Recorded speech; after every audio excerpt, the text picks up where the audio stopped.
I finished the Acari Trench Coat. There were some hiccups, some pattern changes, and a lot of sewing steps. But I made it through. Let me show you how it turned out.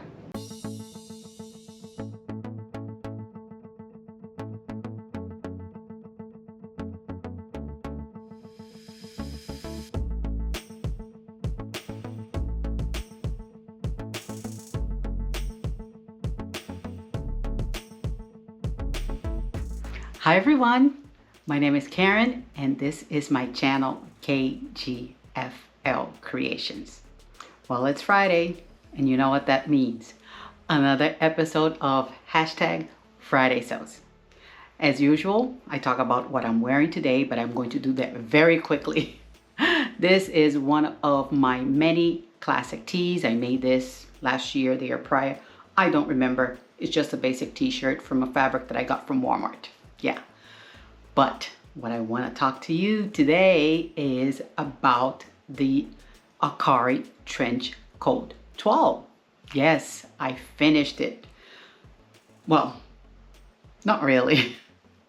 I would say 99, maybe 98% finished because I had a little hiccup in a place that I think I need to unpick something and I have to redo it. But I'll show you the whole thing from top to bottom and I'll tell you what happened.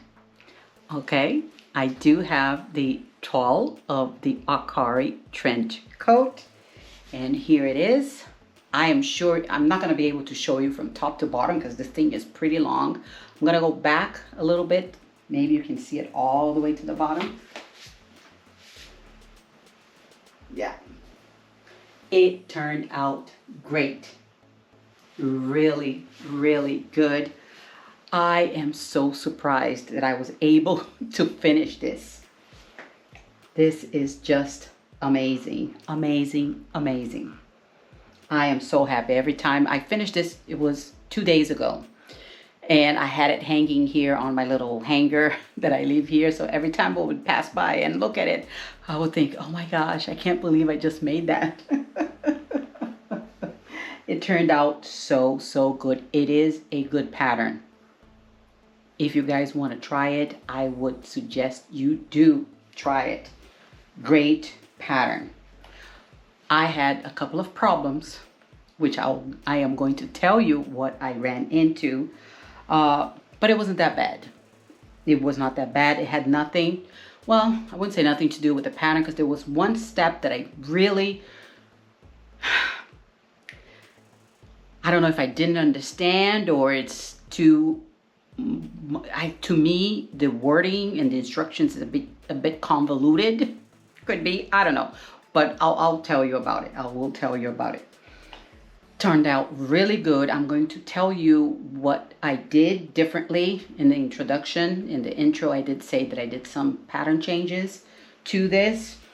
I had my daughter put this on so I can see what the changes I need to make for the actual one that I want to make for her. Because this is the toile, but the toile came out pretty good. And it's actually heavy. I did try it on and it is warm. This is a corduroy and it is warm for our weather here in South Florida. It's really, really nice. Let me tell you a couple of things right off the bat before I get into the actual pattern. A couple of things that I think I want to do differently. I did talk to my daughter about it. There is this little sleeve band here. There is a belt, not a belt, the buckle on it. The buckle is the same buckle as the waist belt, but for the actual one, I think I'm going to try to get a buckle without this little stand here where you have to make the eyelets, put the eyelets in to do this because this gets pretty thick. And as I'm looking at it, this little stand here, this little guy here, I don't know if you can see it, it kind of sticks out. So it might catch on things. The little stand right there. Don't know if you can see it.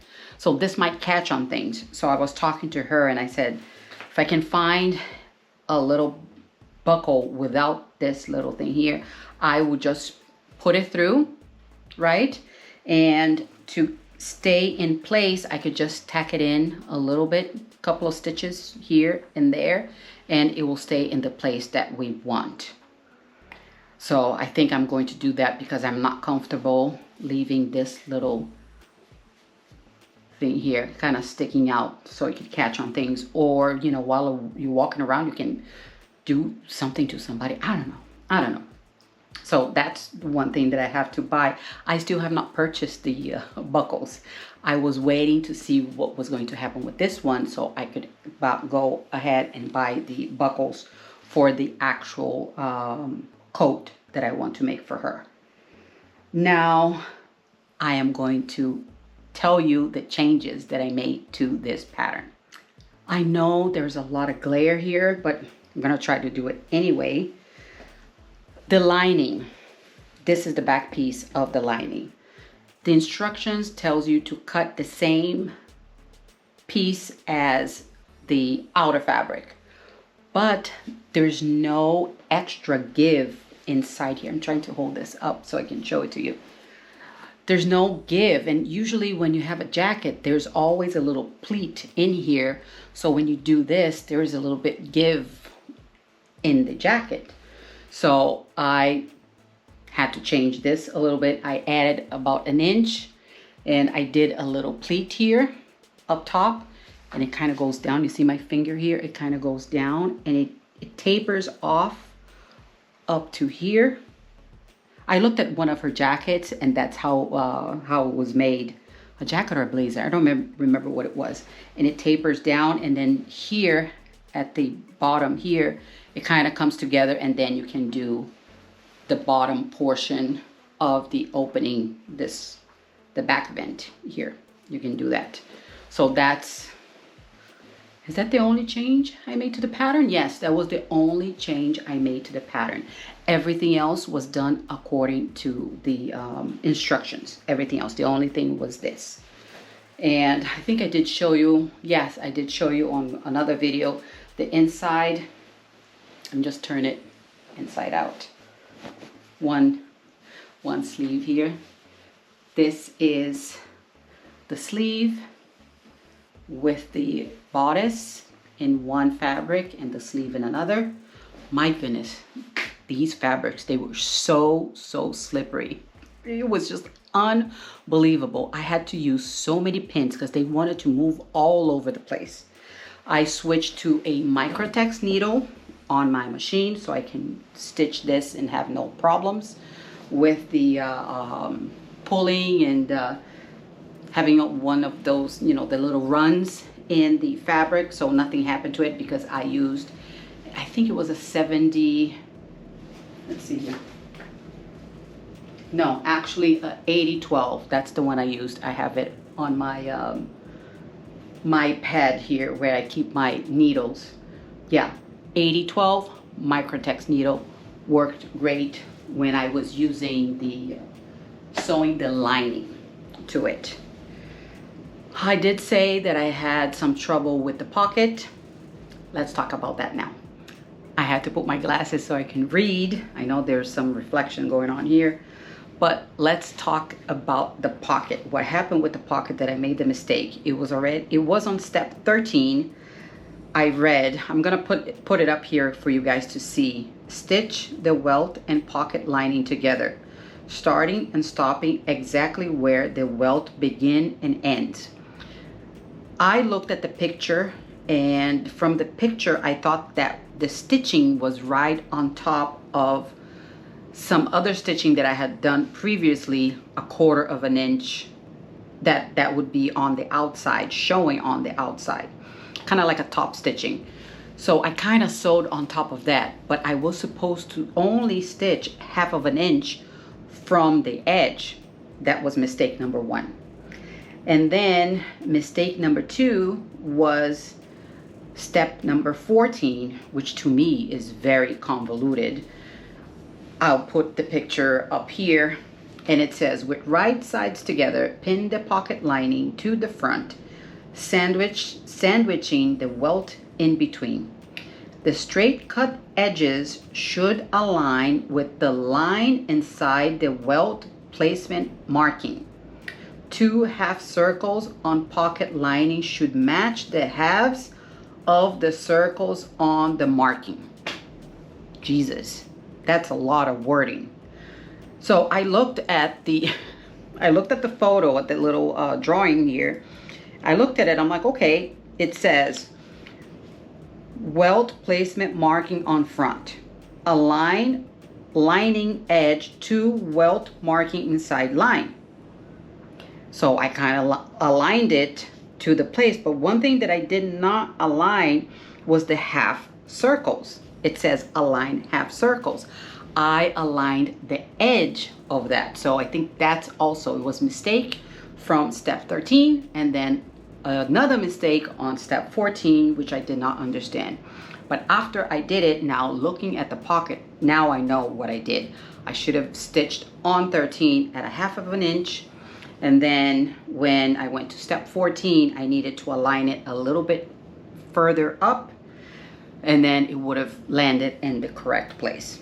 Everything else in the instructions for the pocket, it was okay, no problems there. It was just these 2 little steps here that I really didn't understand. Step 14 is a lot of words there. To me, it doesn't make any sense. But yeah, this is not for a beginner, I guess. I was able to make the pocket. It looks good, but it did not fall into the right place. It's very low in the actual bodice of the jacket, so need to fix that for the next one. I had her try this on.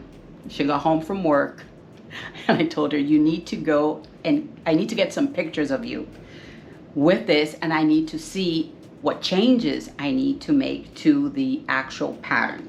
So I am going to move to this side here so I can put some pictures of her here. I will blur her face as usual because she does not want to be on camera, but it turned out really good. It did fit her well. It did fit her well. One thing that I want to do is a narrow shoulder adjustment. A small narrow shoulder adjustment is not going to be much. About a 3/8 of an inch narrow shoulder adjustment. That's it, nothing else. Another thing that I need to do is remove 1 inch from the bodice top. Remember I told you that there are 2 lines of to lengthen and shorten the front, back, you know, all the pieces. So I am going to remove 1 inch from the bodice here. Yeah, 1 inch from here. And she asked me to add that 1 inch to the bottom because she did like the length of the actual jacket. So that's what I'm going to do. I'm going to remove here and put it down there. So the length stays the same. I am not going to make it any smaller. I thought I would make it smaller, but I think it's going to be okay in the hips. It's a bit loose, but she needs space to sit down because this is a long jacket. If she's going to sit down, we don't want anything tight. So it will stay just like this. Another change I need to make is in the sleeve. Sleeves are too long. I need to take out 1 inch of the sleeve. So I will do that in the actual jacket.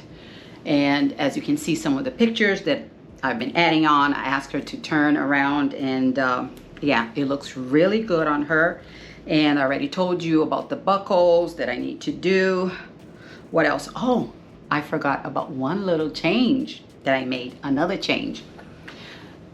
The gun flap here on this side. Now let me move this way. On this side, the gun flap, which is right here, this gun flap right here. There is a button up here, right here. If you want to close this jacket all the way up here, if you really want to close it, go all the way up, you have to undo this button here so you can close the jacket all the way up here. But then if you do this, there's no instructions. I didn't find anywhere to add a button to this side here so I can close this gun flap right here. I didn't see it anywhere in the pattern. There's no markings in the pattern pieces for this.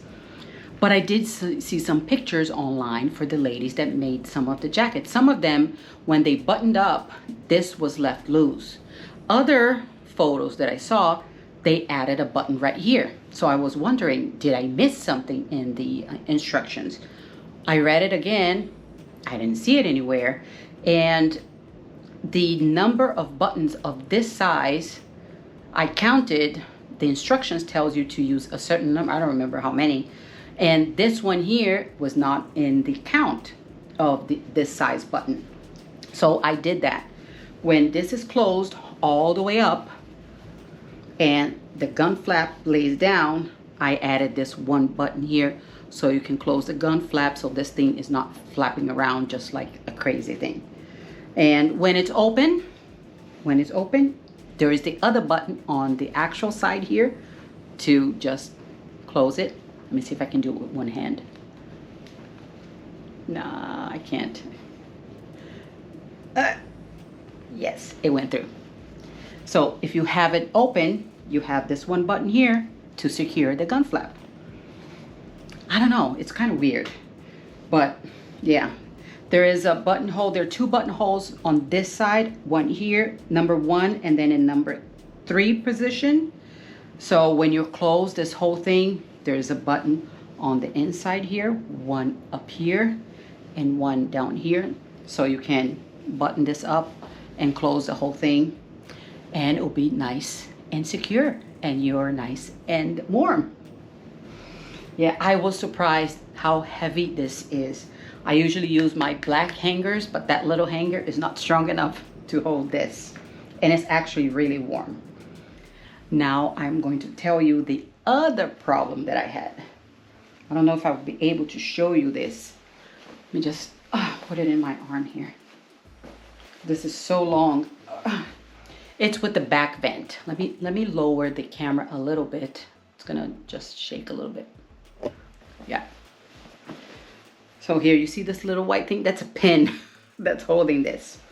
When I stitched it together, I went through all the instructions, but I think the lining was a tad smaller than the outer fabric, because when I stitched here and I enclosed this portion right here, it was tugging a little bit, and I had a weird bump right here. So I had to unpick this section. You see right here, it's open here, and it's open on the other side here too. And I don't know what to do, because the inside I cut in some places. I'm talking about the lining, not the actual outer fabric, the lining. So I think I'm going to unpick the opening that is left on the side, because I hand stitched the lining. I think I'm going to unpick that so I can turn it around and unpick this section here and this section here, so I can move this a little bit up, just maybe 1/4 of an inch or maybe 3/8 of an inch, because there is extra here at the end. You see here, it's a bit on the fluffy side, both sides. You see here? That's what a lining is supposed to be. It's supposed to have extra here, but I think it's a bit too much, and I need space from here to here because it's tugging on the outer fabric where I stitched it down right there.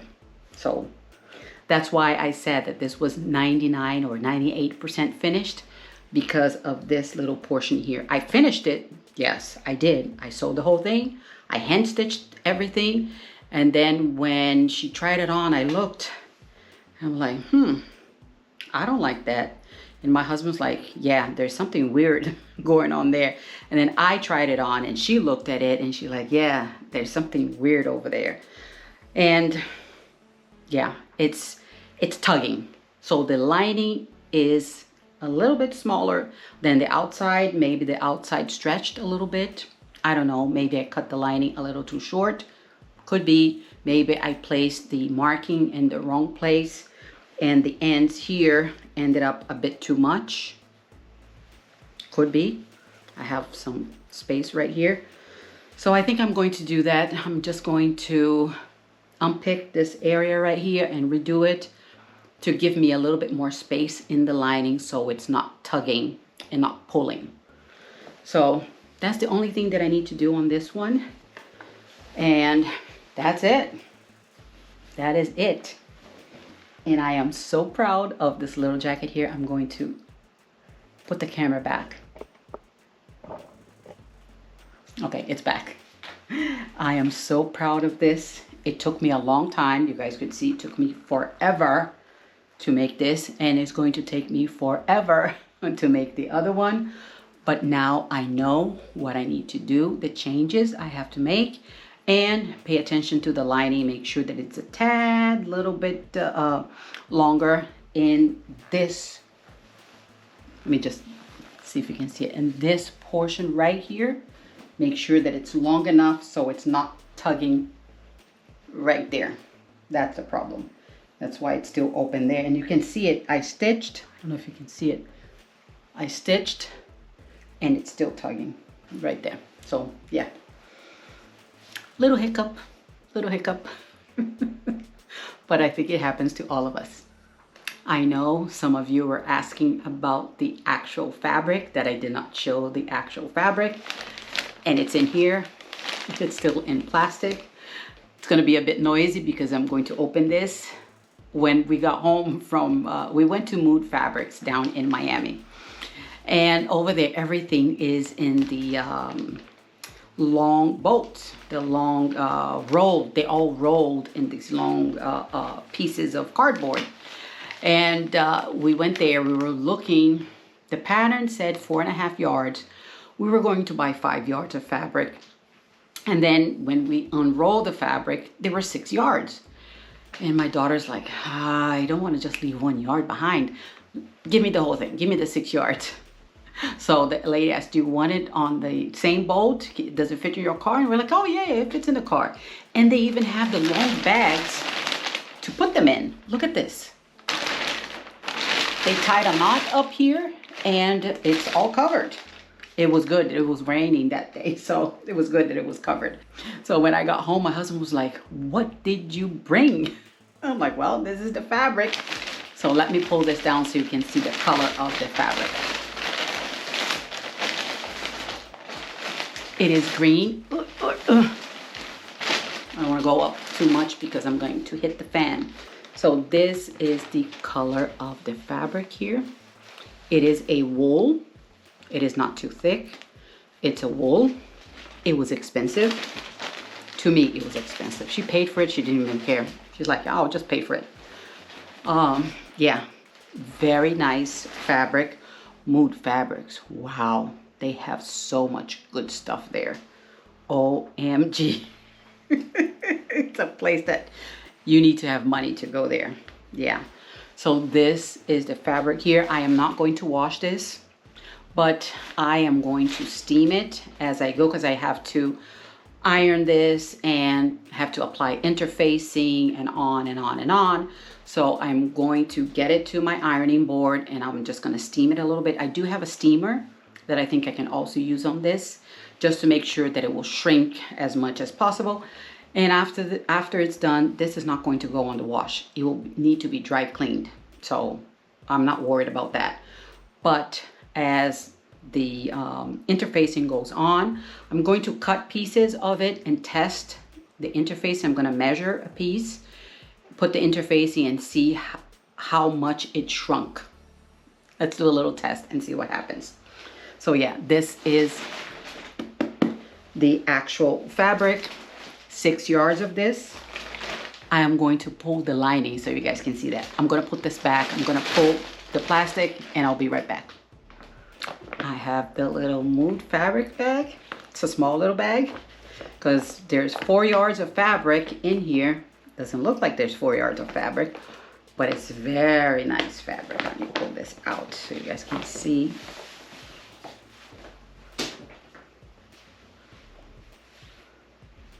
Let me just open it up a little bit. See this? This is for the lining. And this is silk. Yes. I don't know why I told her not to buy silk, but she's like, I like that one. So she ended up buying, she bought 4 yards of this. I'm hoping that there's still something left over that I can make a scarf for her or something. But yeah, this is beautiful and it's so soft.